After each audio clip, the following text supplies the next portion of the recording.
On est en mars 2019. Ça fait près de 2 ans que j'ai lancé la boîte. J'ai déjà levé 600 000 euros. J'ai 7 salariés et je suis à zéro. T'es à la case départ, quoi. Ta vie est un film, tu te rends compte? Salut Thomas. Salut Fabien. Toi, tu es le créateur de Mon Petit Placement. Ouais.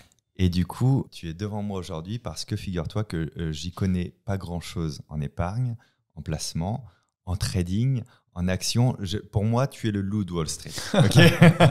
Et je pense pas être le seul à se dire ça marche comment en fait le derrière, les enjeux de tout ça. Et peut-être tu vas pouvoir un peu nous expliquer, nous informer.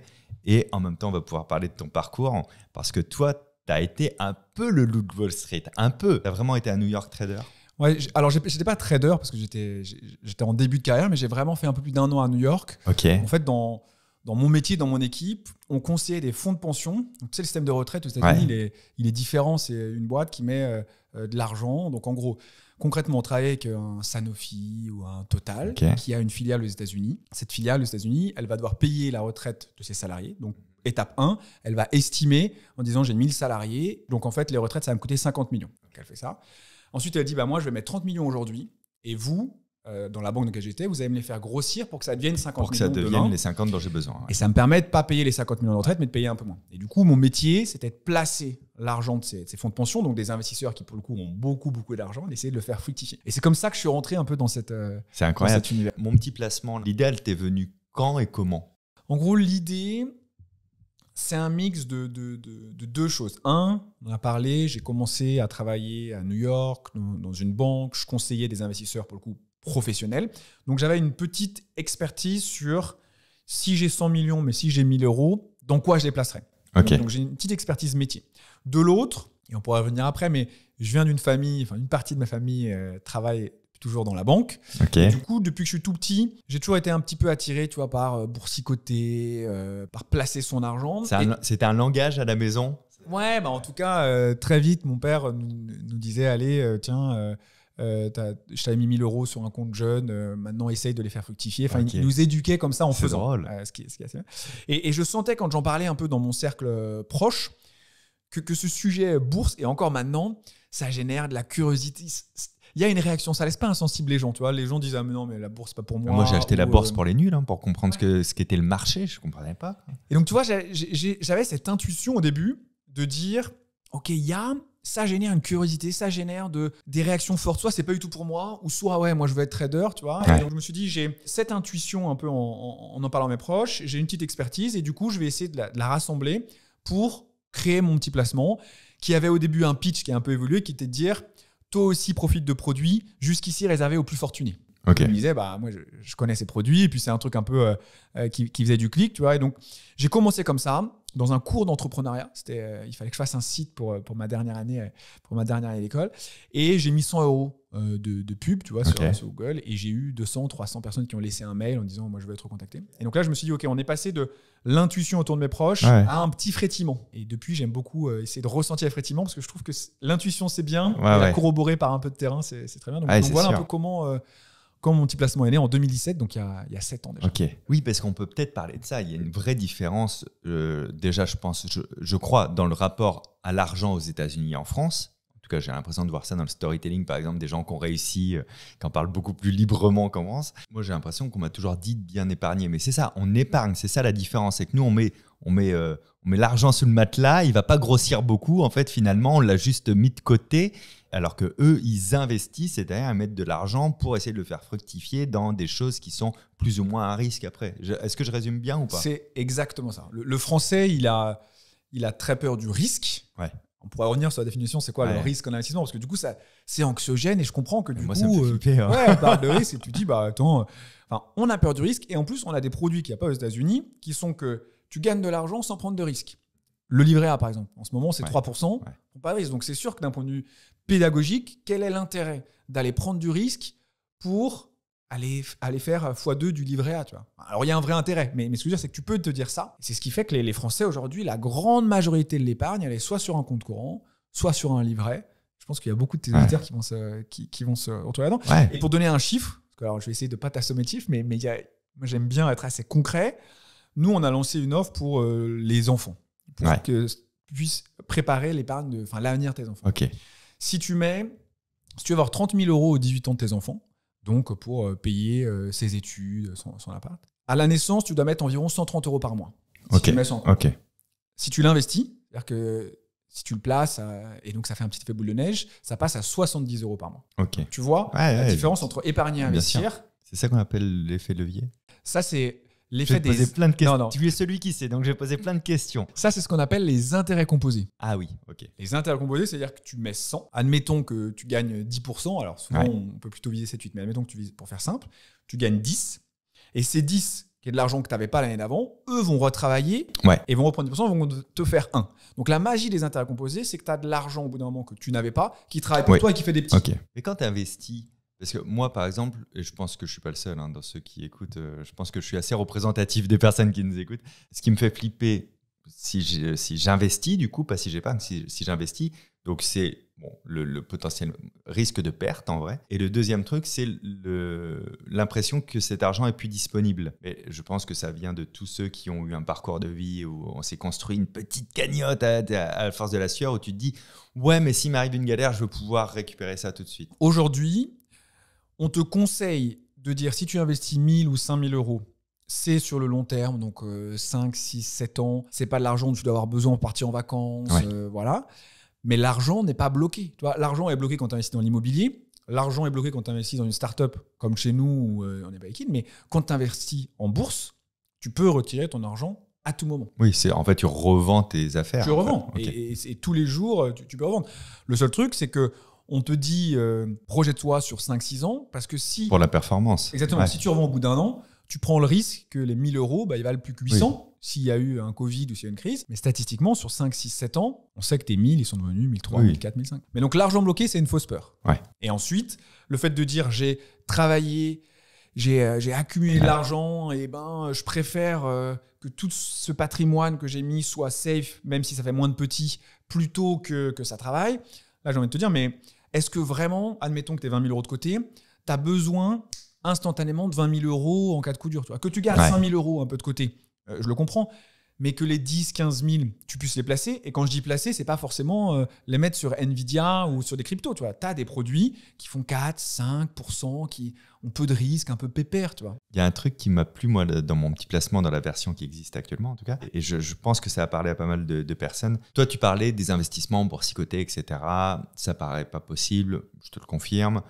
Je te confirme en tout cas je pense être représentatif de ceux qui n'ont pas envie d'y passer leur vie non plus, de surveiller des choses, etc. Dans mon petit placement, il y a un truc qui est hyper séduisant, c'est les différents portefeuilles qui sont un peu préétablis.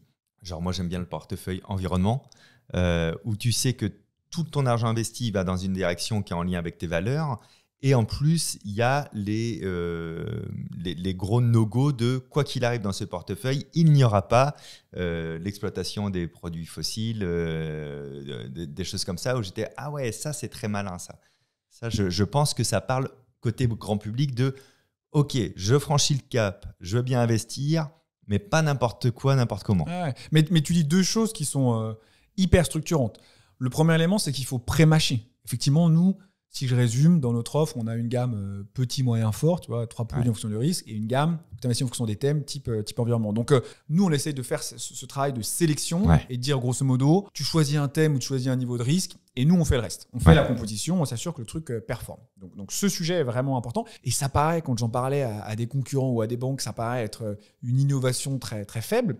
Mais déjà, pour la majorité des Français, passer d'une jungle de produits à 3 produits, là, tu peux faire le choix. Toi. Et après, nous, on le fera pour toi. Donc ça, le travail de sélection est vraiment super important. Et le deuxième, le travail de thématique dans une société où la notion de sens, que ce soit au boulot ou dans ses investissements, est centrale, c'est hyper important. Et d'ailleurs, sur ce sujet environnement, ça a été une vraie difficulté pour nous parce qu'il y a beaucoup d'autres boîtes de l'investissement qui se lancent sur l'angle que je vais investir dans le green. Et nous, on a été challengés, même par mes collaborateurs qui disaient mais est-ce que pourquoi nous on ne communique pas que sur le green et tout? Parce que je pense que ce qui est important, c'est de donner les armes, les outils aux Français, de leur mettre sur l'étagère la thématique et ensuite qu'eux puissent en conscience choisir.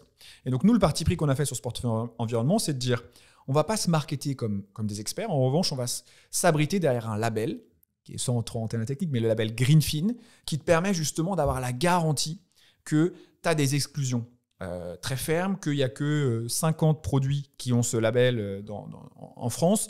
Et du coup, tu sais que tu peux y aller un peu les yeux fermés, que tu sois expert ou pas, quoi. Ok.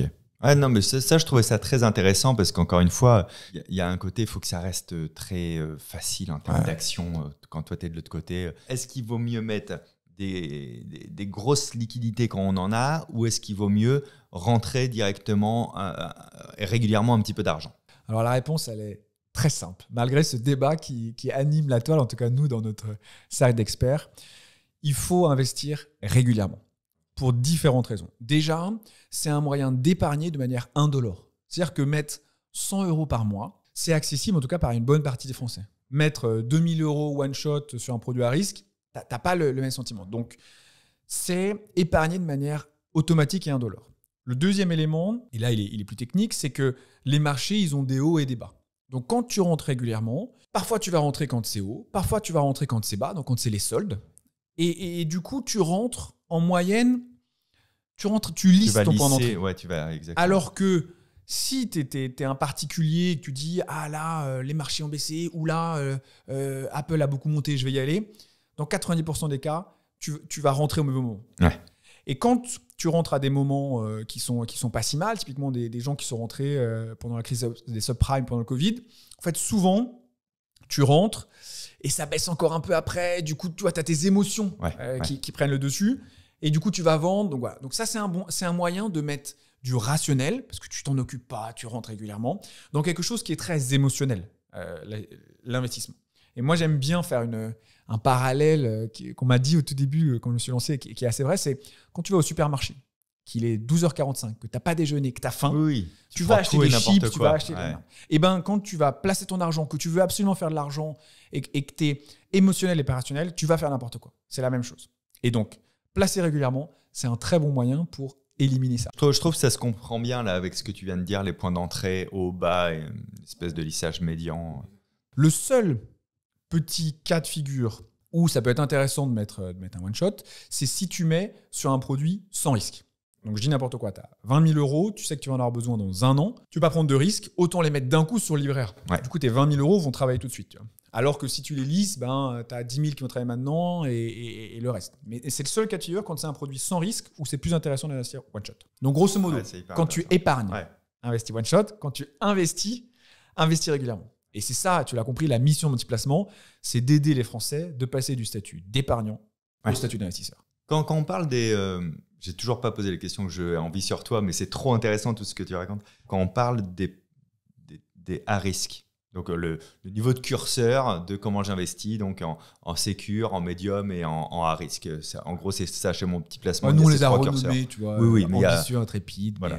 Intrépide, c'est plus haut, c'est ça? Intrépide, c'est le plus haut. C'est vraiment tiré. Intrépide, c'est le plus haut. J'ai l'impression que moi, quand je lis Intrépide, c'est le plus haut, j'ai l'impression qu'à la fin, j'aurai tout ou rien. Mais c'est pas ça, je pense, la réalité. Tout, oui, voilà, c'est juste, il y a quand même des degrés de ce sera moins performant que ce qu'on espérait ou des choses comme ça. Alors, c'est pas exactement ça. Parce que la finalité entre ambitieux et intrépide, normalement, à la fin, intrépide sera au-dessus d'ambitieux. Ok. Ce qui va différencier ça, c'est le chemin entre maintenant et la fin, dans 5-6 ans. Sur intrépide, tu auras eu des montagnes russes beaucoup plus fortes que sur ambitieux. Tu auras eu l'impression d'avoir tout perdu et puis de tout repris. Exactement. Et c'est ça la notion de risque. La notion de risque, c'est pas est-ce que je vais plus ou moins perdre avec ambitieux et intrépide. Théoriquement, tu gagneras plus avec intrépide. Mais tu auras ce qu'on appelle de la volatilité plus forte. Je ne sais pas si le parallèle est bon, mais c'est comme si tu prends l'avion. Il y a un moment, tu veux aller plus vite, tu prends un avion de chasse, tu vas peut-être avoir des turbulences plus fortes, mais tu iras plus vite. Tu prends un avion long courrier plus calme, tu auras moins de turbulences, mais tu iras un peu moins vite. C'est pareil. Ah oui, ça, je m'étais noté ça parce que je me dis, quand tu es à New York, tu gères des portefeuilles à 6, peut-être 7 chiffres. Tu as quand même un avenir assez sécurisé, assez tracé devant toi. Parce que là, on a compris comment tu as eu l'idée, mais à quel moment tu te dis, ça va être trop bien cette vie? Prenons plutôt des grosses galères. Non, à quel moment tu switches comme ça? Dans mon parcours, en fait, ce qui s'est passé, c'est que, alors, je ne sais pas si c'est une chance ou une malchance, mais j'ai commencé par New York. Okay.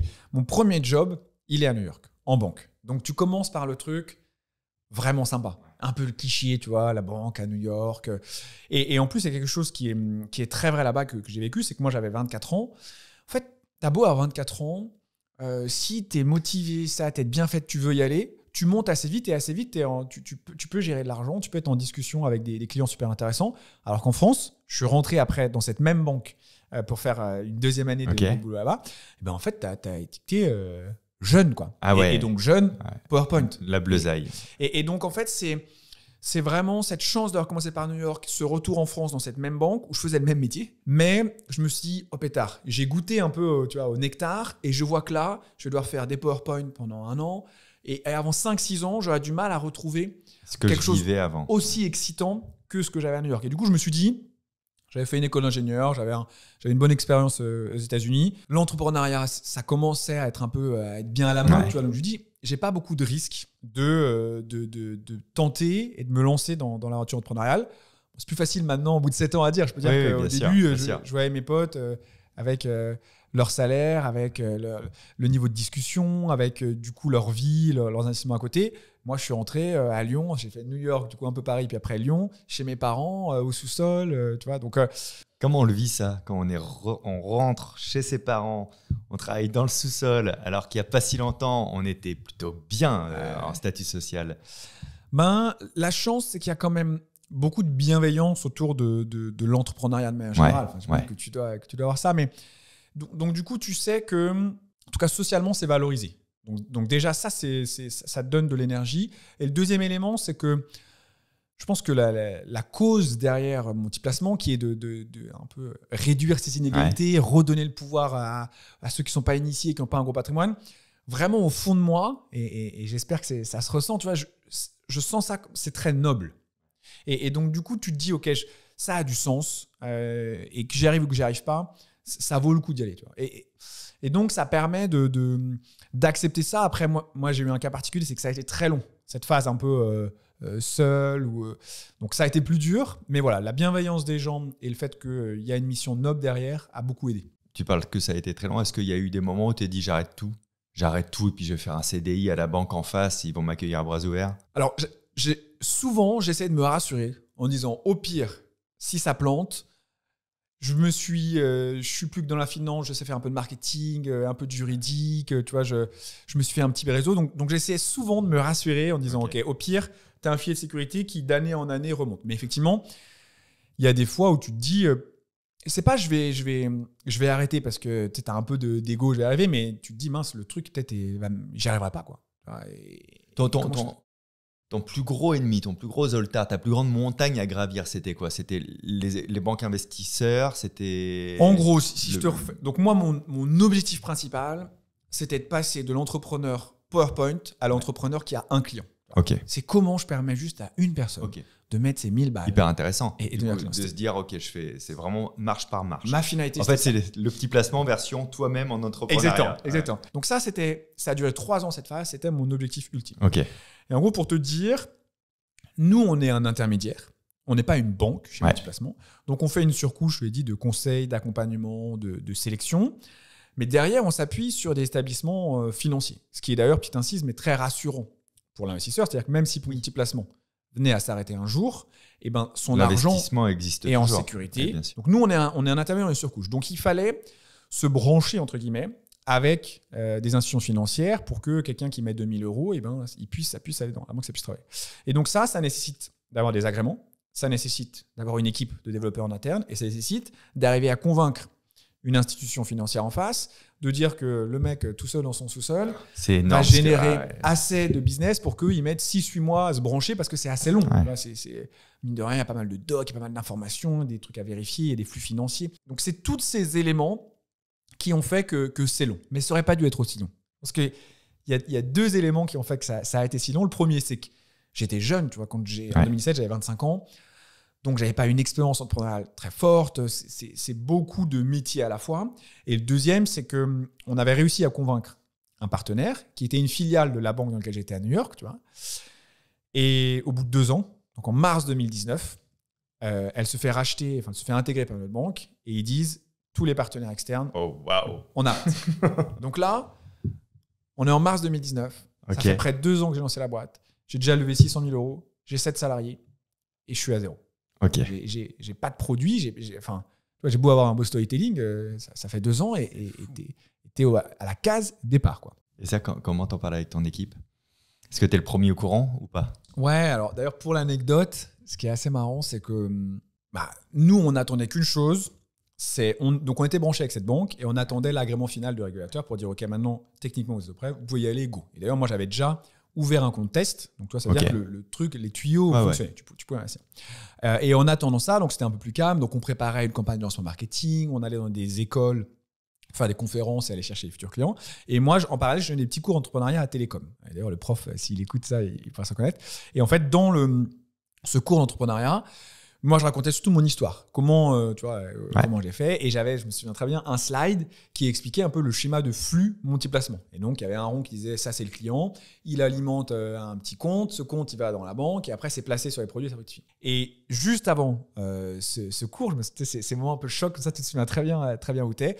J'ai un appel de mon acteur dans la banque qui dit, écoute, j'ai une mauvaise nouvelle, fin du partenariat. Voilà. Et donc, je commence le cours en disant, écoutez, j'avais ce slide, maintenant je peux mettre une croix sur le rond du milieu parce qu'il est tombé. Donc, c'est vraiment ce moment-là. Et ce qui est très compliqué, c'est que du coup, j'étais en cours à Paris, alors que nous, l'équipe est basée à Lyon, donc j'étais pas avec les équipes. Ah oui, en plus. Ouais. Donc, je me souviens très bien, j'étais sur le parleur. Il y a un vent de panique. Ouais, t'expliques en disant, écoutez, tu sais pas comment, mais c'est pas grave. On va y arriver. Enfin, t'es obligé de te mentir à toi-même et de dire ça va le faire. J'ai l'impression de revoir, tu sais, ils ont fictionnisé des séries comme celle de la naissance de Spotify ou des choses comme ça. J'ai l'impression de revoir ces moments-là où je pense qu'il y a beaucoup faire ça d'aventures. Et te dire, OK, il faut y croire. Quoi. Ouais, t'es obligé. Et je pense que c'est le propre de l'entrepreneuriat. Tu vois. Alors, nous, on a eu vraiment beaucoup de montagnes russes, mais chaque histoire entrepreneuriale doit avoir un petit peu ça.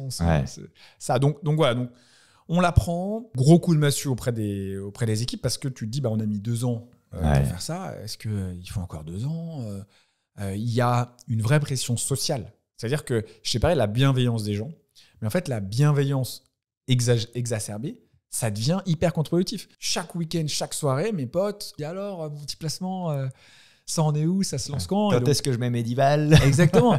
Et moi, je dis, tu sais, au début, tu te dis, dans 2 mois, ça va se lancer. Et en fait, tous les mois. Et les gens veulent être sympas. Mais toi, ça te crée une boule. Ouais. T'as plus envie d'aller en soirée, t'as plus envie d'aller en week-end. Tu réduisais tes interactions sociales à cause de vraiment, ça. parce que t'as peur d'être mal aimable, de dire non, les gars, là, c'est difficile, je peux pas en parler. En fait, qu'est-ce que tu vas dire de nouveau? Il y a rien de nouveau, j'ai pas de produit, je suis à 0. Donc voilà, donc tu sens que les gens veulent être bienveillants, mais malheureusement, ça te renferme encore plus. Ouais, ça crée une pression. Mais bon. Alors que je pense que ça part un peu de les gens veulent être sympas, bienveillants, surtout l'expérience. Il y a un truc qui fait que, et du coup, effectivement, tu te renfermes.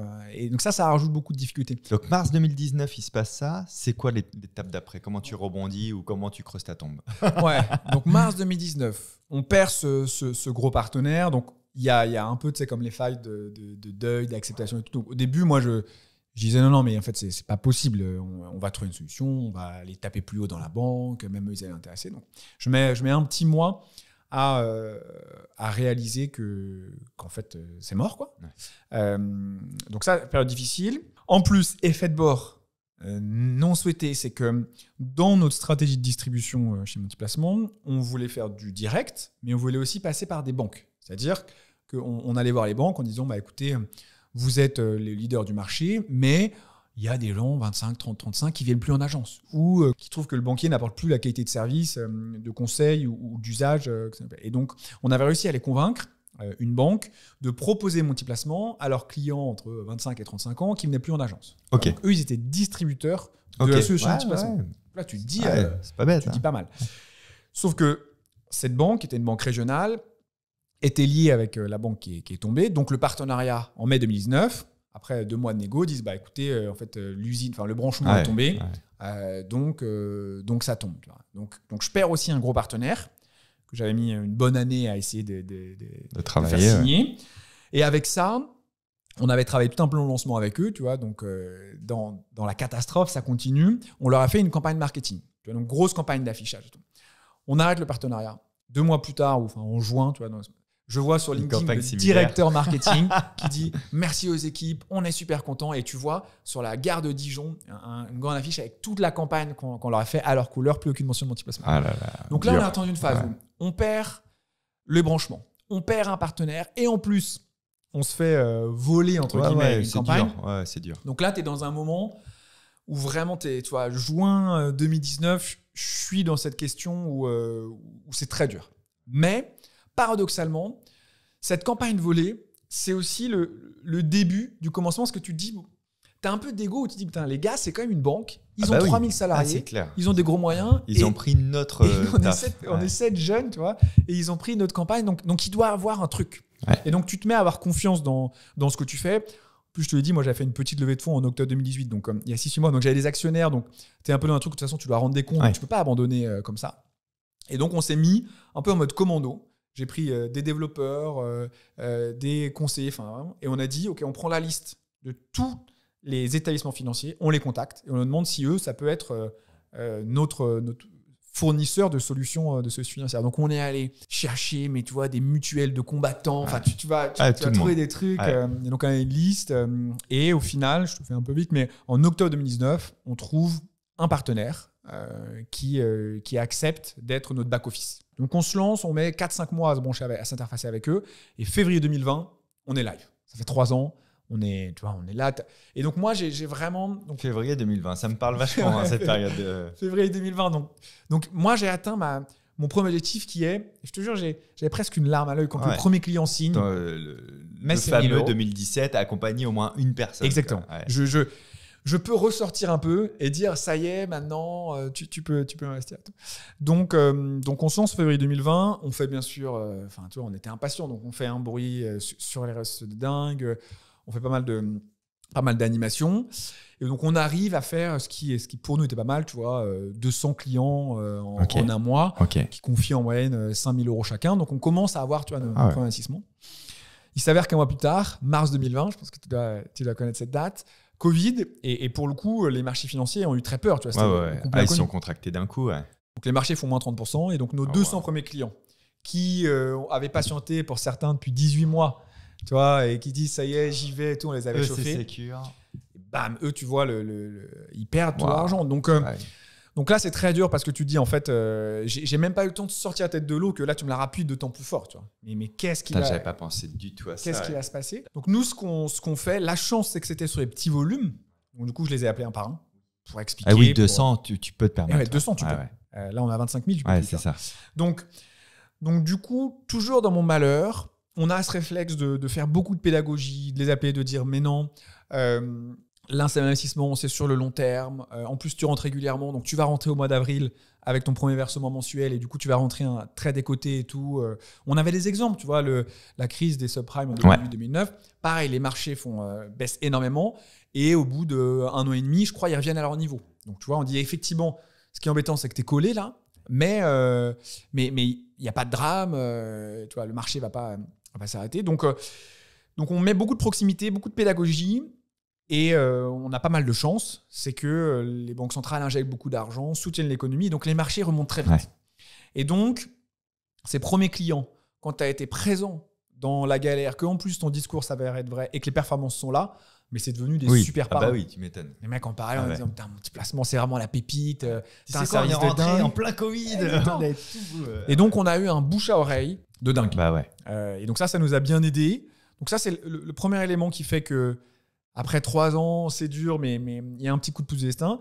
Le deuxième, c'est que, je n'en ai pas trop parlé, mais il faut financer tout ça. Ouais. Donc, on lève des fonds, mais lever des fonds sur un PowerPoint et sur mon expérience passée à New York, ça marche une fois, ça marche pas deux. Et en fait, on avait levé que 600 000 €, et quand même 600 000 €, mais qui permettent de financer les avocats pour l'agrément, les développeurs. Enfin, il faut. Non, mais ça part très très vite. Il faut payer ça. Et donc, en fin 2019, quand on commençait à plus, enfin, tu vois, on avait financé pour lancer le produit, mais le produit ne se lançait pas, donc on commençait à être à court de cash. Et donc, je suis allé revoir mes investisseurs en disant, j'ai besoin de refaire une levée de fonds. Et là, ils m'ont dit, bah, nous, on a pris le risque une fois, on ne réinvestira pas au même stade. C'est-à-dire qu'on ne réinvestira que quand le produit est lancé. Mais on te fait confiance, on sait les galères que tu as eues et tout. Donc, fin 2019, en plus de finaliser les branchements avec cette nouvelle banque, je suis dans ma deuxième levée de fonds. Et avec cette contrainte de dire, on te soutiendra, mais montre-nous que le truc marche. Et donc, février 2020, je ne sais pas qu'il y a le Covid qui va arriver. Je commence à revoir mes investisseurs en disant, est-ce qu'on peut rentrer dans la phase de contractualisation de la levée de fonds, parce que moi, je suis quand même vraiment short cash. Mon père a dû me prêter un peu d'argent et tout. Tu vois, Tu commences à te remettre un peu sous l'eau. Alors qu'en même temps, tu as tout qui est dev et c'est lancé. Exactement. Et tu dis, ça fait 3 ans. Mais bon, les mecs se disent, il a un client. Tu vois. Néanmoins, j'arrive un peu à les embarquer. Sauf que c'était encore beaucoup de personnes physiques. C'était pas encore des fonds, on est sur des petites levées de fonds. Et les personnes physiques qui investissent dans des boîtes comme la mienne, c'est souvent des gens qui diversifient leur patrimoine. Et du coup, qui ont aussi beaucoup d'argent en bourse. Donc, mars 2020 arrive et je commence à avoir une cascade de mecs qui m'avaient dit oui, qui me disent Thomas, j'ai perdu 30% là, je vais garder des liquidités, je peux pas y aller. Tu vois. Donc, je sens que ma levée de fonds, je peux avoir un effet qui se coule de perdre mes clients et perdre ma levée de fonds. Et donc, vraiment. C'est un film, tu te rends compte. Fermer la boîte. Et donc, on fait la levée de fonds en panique. Et sur le PV d'AG, c'est 20 mars 2020. Voilà, donc, 4 jours après que... Donc là, mon avocat a dit vraiment, on prend ce qu'il y a à prendre et on fait beaucoup moins que prévu. Mais on y va quand même. Donc, on fait 1,5 million sur cette levée de fonds-là. Et en fait, il s'avère que du coup, le marché était complètement gelé. Donc, il y a eu très peu de levée de fonds. Donc, quand ça a réouvert en avril-mai, nous, on a eu une campagne de presse de dingue parce qu'on était une des seules levées de fonds qui a eu lieu. Alors que c'était une toute petite levée de fonds, c'était 1,5 million. Mais si tu regardes, tu tapes mon petit placement en 2020, il y a plein d'articles, j'ai eu plein de passages télé. Donc pareil, un petit coup du destin qui fait que les marchés remontent, pas mal de presse en mai 2020. Et je me dis, on peut souffler un peu. Tu vois, après, c'est 3 ans de galère, mais ouais, c'était chaud. Et ça a été parce que toi, donc c'est Disney, quoi. Hein, c'est un roller coaster. Donc là, il y en a eu 2. Il y en a eu un autre après ou ça il y en a eu vraiment quelques-uns après. C'est-à-dire que donc 2020, l'année se finit bien parce que les marchés, de manière un peu irrationnelle, remontent super bien. Donc nos clients gagnent en moyenne 15 à 20%. Tu vois, donc c'est vraiment c'est énorme. C'est le jackpot. On prévoyait de faire 1000 clients. Finalement, on finit à 1500 parce que c'était fait parrainage de dingue. Donc 2020, on se dit, on est tout petit, on devait gérer 4 ou 5 millions. Tu vois, donc c'est très petit à notre niveau. Mais il y a un truc et puis... j'ai un peu cette lumière de l'entrepreneuriat. Enfin, tu vois, les gens comprennent ce que je fais. Donc, j'ai un peu la récompense de cette troisième galère. 2021, pour nous, c'est l'année de la forte croissance. Ce qui est chiant, c'est que sur le moment, tu ne t'en rends pas compte. Tu étais toujours petit et tout. Mais maintenant, je me dis, c'est l'année qui a été un peu cool. Donc, 2021 se structure, on recrute. 2022, guerre en Ukraine. Donc, tu vois, je crois que tu es en mars 2022. Donc là, il y a un double effet très négatif, c'est que les marchés ont très peur, inconnu, est-ce que ça va être une troisième guerre mondiale, donc forte baisse des marchés. Et nous, on n'était pas structurés parce que nous, on était très bons pour acquérir des nouveaux clients. Mais on n'avait jamais eu le sujet de dire, on avait un stock de 10 000 clients à l'époque, il faut gérer le stock. Et en fait, comment on les garde, comment on les rassure. Quand tu as des clients qui font moins 15, moins 20, il faut continuer à avoir des nouveaux clients qui rentrent. Mais bon, c'est compliqué. Et en plus, tu es pris dans l'opérationnel day-to-day par des clients qui gueulent, il faut les accompagner. Donc là, gros deuxième roller coaster. Et en plus, effet qui se coule. En plus, on n'a pas parlé, mais notre modèle de rémunération, c'est une commission de performance. Donc oui, alors j'avais vu ça. C'est-à-dire que vous prenez que sur la performance positive. Alors, c'est pas que, parce que il y a une partie des fonds, fixe. Enfin, nos partenaires en tant qu'apporteurs d'affaires nous rémunèrent, c'est leur 30% de notre rémunération, mais ce que toi tu payes, et c'est 70% de la rémunération, c'est ce que tu payes à Multiplacement, c'est exclusivement cette commission de performance. La partie fixe, c'est les partenaires qui vous payent, on ne se rend même pas compte de l'autre côté. Quoi. Toi, ce que tu payes, ce que tu es prélevé, c'est uniquement la commission de performance. Nous, on a voulu avoir un message en disant, on arrête ce que font les banques de prendre des frais fixes, on va aligner nos intérêts, en tout cas une grande partie de nos intérêts, avec vos gains en fait. Tu gagnes. On gagne, tu gagnes pas, on a effectivement ces 30% là, mais en fait, on ne vit pas. Donc, tu as tout intérêt à ce que tes placements performent. Bien sûr. Mais donc, quand il y a cette guerre en Ukraine, les marchés baissent, les clients paniquent, tu fais moins d'acquisitions parce que les gens disent « Attends, je vais attendre un petit peu, et ton chiffre d'affaires plonge. Enfin, tu fais plus de chiffre d'affaires. Donc, tes actionnaires te mettent la pression. Donc, tu as un deuxième effet ciseau, tu vois, où tu te dis « Là, je suis vraiment netto ». Et ce qui a été compliqué pour le coup sur 2022, c'est que ça a duré très longtemps. Parce qu'il y a eu cette guerre en Ukraine, donc les marchés ont baissé. Et ensuite, il y a eu une énorme hausse de l'inflation. Parce que tu sais, producteurs d'énergie, tous les matériaux. Et nous, on s'appelle Mon Petit Placement. Tu vois, les gens placent 1000, 2000, 3000 euros. Et donc, nos clients, ça a été les premiers touchés par la hausse de l'inflation. Donc, tu as vraiment cet effet où tu te dis, l'année 2022 et début 2023, c'est difficile d'un point de vue business, pour le coup. Parce que notre cœur de positionnement, effectivement, on ne va pas dire aux gens, mais 1000 euros si tu as des galères pour payer ton loyer et ton nature. Ça n'a pas de sens. Donc, compliqué. On passe cette année 2022 tant bien que mal. Et là, 2023, on se reprend une volée de bois. Avec des trucs. Parce qu'en fait, mine de rien, la boîte évolue. La boîte grandit. Donc, 2023, on a bien grossi. On n'est pas encore rentable, donc il faut refaire une levée de fonds, même si, tu vois, on a 150 millions d'encours sous gestion, 20 000 clients. Donc, on commence à faire le preuve qu'on répond à une vraie problématique des gens qui n'y connaissent rien, qui ont besoin de se faire accompagner, qui veulent de la simplicité. Mais on a fait le parti pris de ne pas faire comme les gros qui parlent que à des gens qui ont 1 million. Et du coup, c'est un modèle qui est un peu plus lent. Il faut attendre d'avoir 30, 40 000 clients, tu vois. Donc, il faut relever des fonds, qui serait ma 4e levée de fonds. Tu vois. Donc, ça, début 2023, on se dit ça. On se dit, OK, c'est le semestre, on se laisse 6 mois pour lever des fonds. Février arrive, et comme on commençait à sortir un petit peu du lot, tu vois, on se prend 3 contrôles, coup sur coup. Contrôle fiscal, contrôle du régulateur, contrôle de la DGCCRF. C'est la première fois en tant que chef d'entreprise, tu vois. Donc, les mecs, DGCRF, ils arrivent dans ton bureau, ils te montrent une carte, c'est pas police, mais c'est t'as le drapeau français, ils disent on l'a eu une fois nous. Voilà, et ils ont épluché pendant 3 mois ton site et ils disent voilà, t'as 9 heures interrogatoire, tu dois répondre à tout ça et t'as pas de on reviendra dans 1 mois, voilà les questions quoi. Donc ça c'est le premier élément qui ralentit un peu notre levée de fonds parce que il faut d'abord répondre aux régulateurs avant de lever des fonds, mais d'un autre côté si je réponds pas bien au régulateur, il ferme ma boîte. Mais si je n'ai pas de fonds, je ferme ma boîte.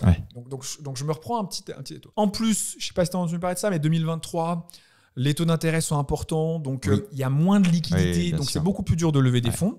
Donc, on arrive sur mars, avril 2023. On se rend compte qu'en fait, on n'arrivera peut-être pas à lever. Tu vois, donc, on commence avec mon équipe dirigeante à réfléchir à réduire drastiquement les coûts.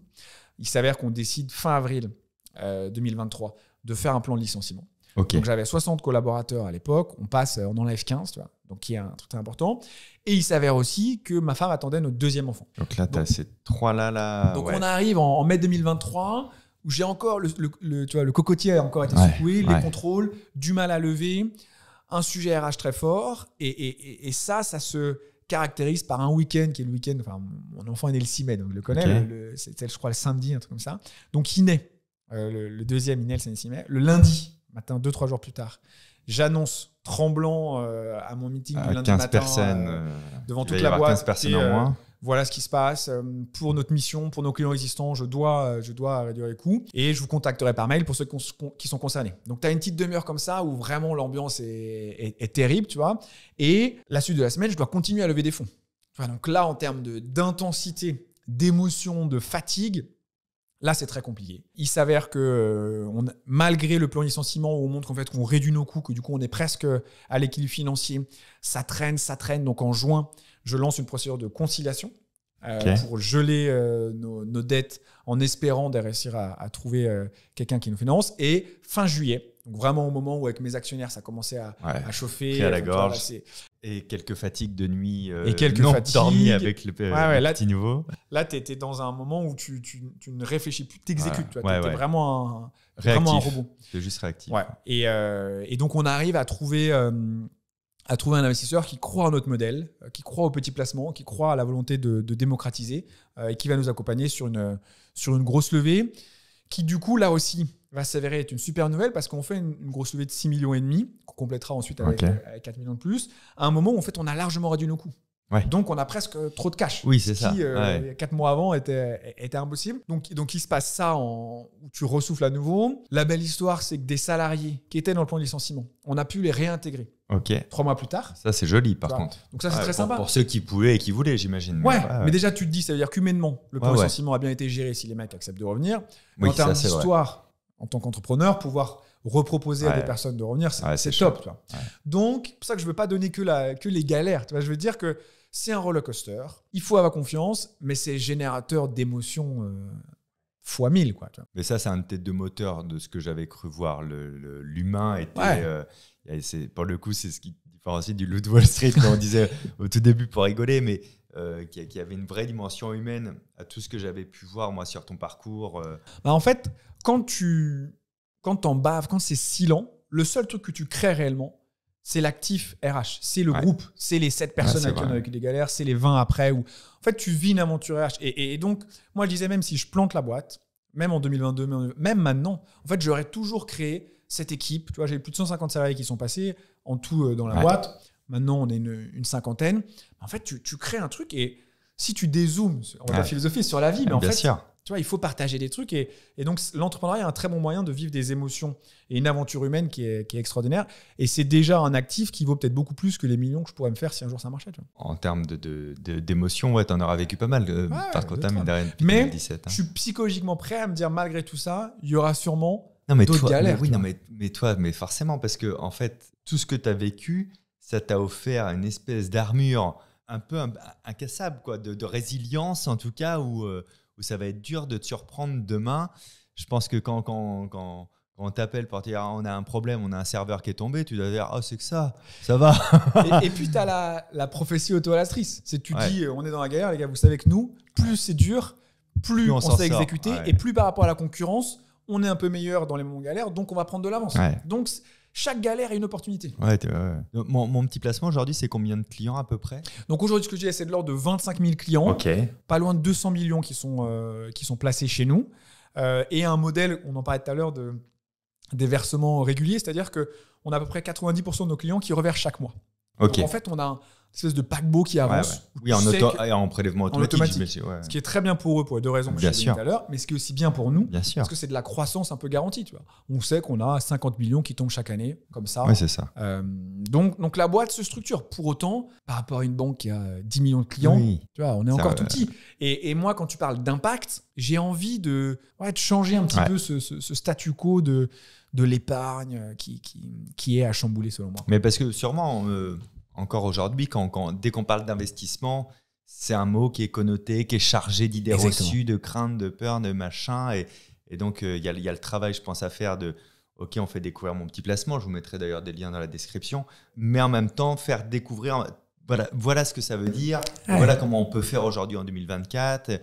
Et c'est pas que le diable. On peut aussi investir dans des choses qui nous correspondent en termes de valeur, etc. Il y a beaucoup de points de friction.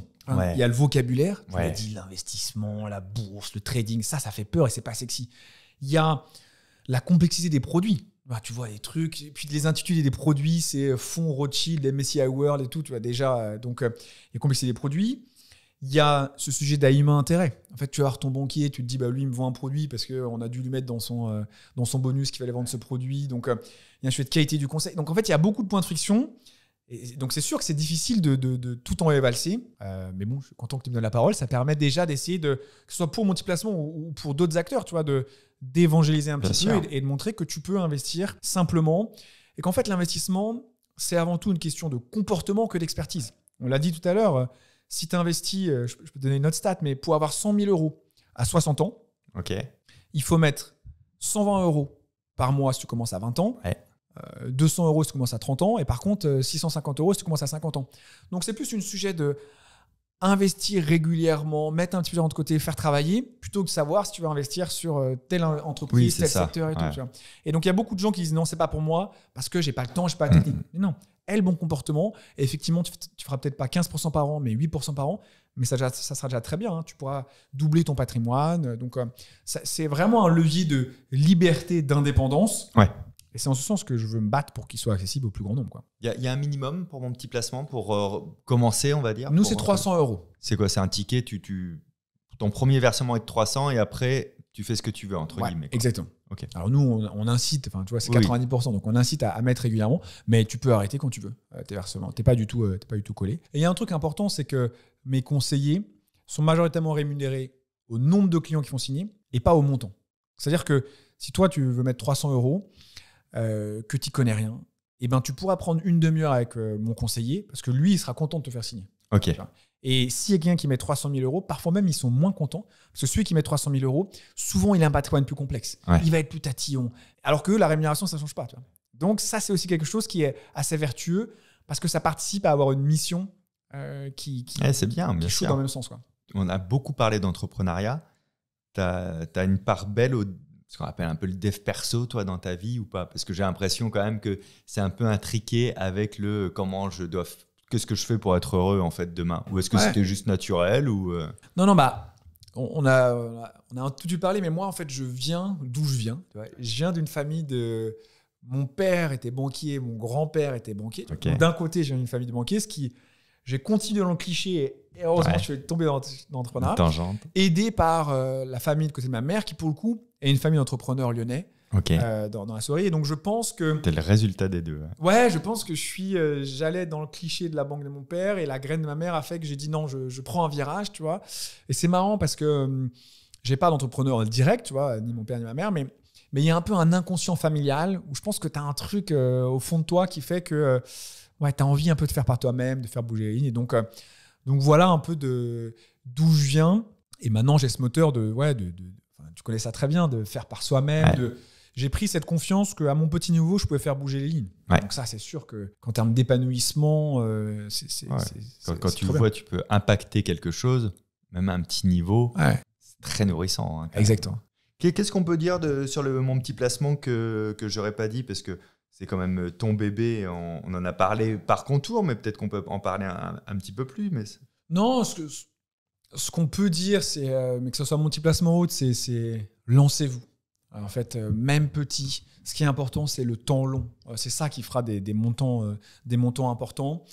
N'ayez pas peur. Et c'est pas si complexe que ça peut paraître. Il y a des acteurs pour lesquels ils essayent de parler avec des terminologies, de montrer que c'est complexe parce que ça légitime leur prix et leur expertise. Mais en fait, venez nous voir, mais pas forcément de manière commerciale. Tu vois. Nous, les conseillers, ça n'engage à rien. Vous pouvez parler, vous pouvez découvrir l'investissement en leur parlant. Vous n'êtes pas du tout obligé d'investir. Donc, c'est important parce que quand tu es une boîte comme nous, B2C, tu as un sujet de confiance et de réassurance qui est central. Et je le comprends. Les gens peuvent se dire, OK, il est bien sympa, mais mes 1000 balles, comment je m'assure que je ne vais pas les perdre? Donc, tu vois, on essaye de montrer qu'il y a quelqu'un derrière, on essaye de montrer qu'on est régulé, contrôlé, que l'argent n'est pas chez nous pour dire en fait, tu n'as aucun risque, il y a mon petit placement. Donc, mais le sujet de notoriété, de confiance et de réassurance, il est central. Et je te remercie encore pour la session parce que c'est un très bon moyen pour nous. C'est nous qui te remercions. Aujourd'hui, on a compris que c'est pas grave si on savait pas investir dans les actions en bourse ou les obligations pour dire est-ce que j'achète Apple, est-ce que je vends, et que en fait, si on n'est pas fait pour ça et qu'on s'en fout, c'est pas grave. Parce que moi, c'est peut-être même mieux. Tu feras moins d'erreurs. Tu vois. Ah là là, mais moi, vraiment, à un moment donné de ma vie, j'ai lu un peu pour essayer de comprendre. Et en plus, ça ne m'intéressait pas, ça ne m'attirait pas, tu vois. Et de se dire, OK, tout le monde peut investir et c'est plus malin que d'épargner. Il faut viser le long terme. On n'est pas obligé d'avoir un énorme patrimoine à investir tous les mois, mais la régularité, c'est la clé. Exactement. Qu'on n'est pas obligé d'investir dans des produits où on ne sait pas ce qu'il y a, si ça finance des trucs qui sont contre nos valeurs ou pas. On peut aujourd'hui, avec les intermédiaires comme mon petit placement, faire ça. Que les lignes ont bougé. Il existe des gens qui se payent sur ce qu'ils arrivent à te faire gagner aussi, qui ont des valeurs et des ambitions qui ressemblent un petit peu à ce qu'on veut tous. Donc, non, on a appris plein de choses. Donc, merci pour ta dispo. C'était très parfait. Bien, cool. Et vive l'entrepreneuriat. Merci à toi. Merci Fabien.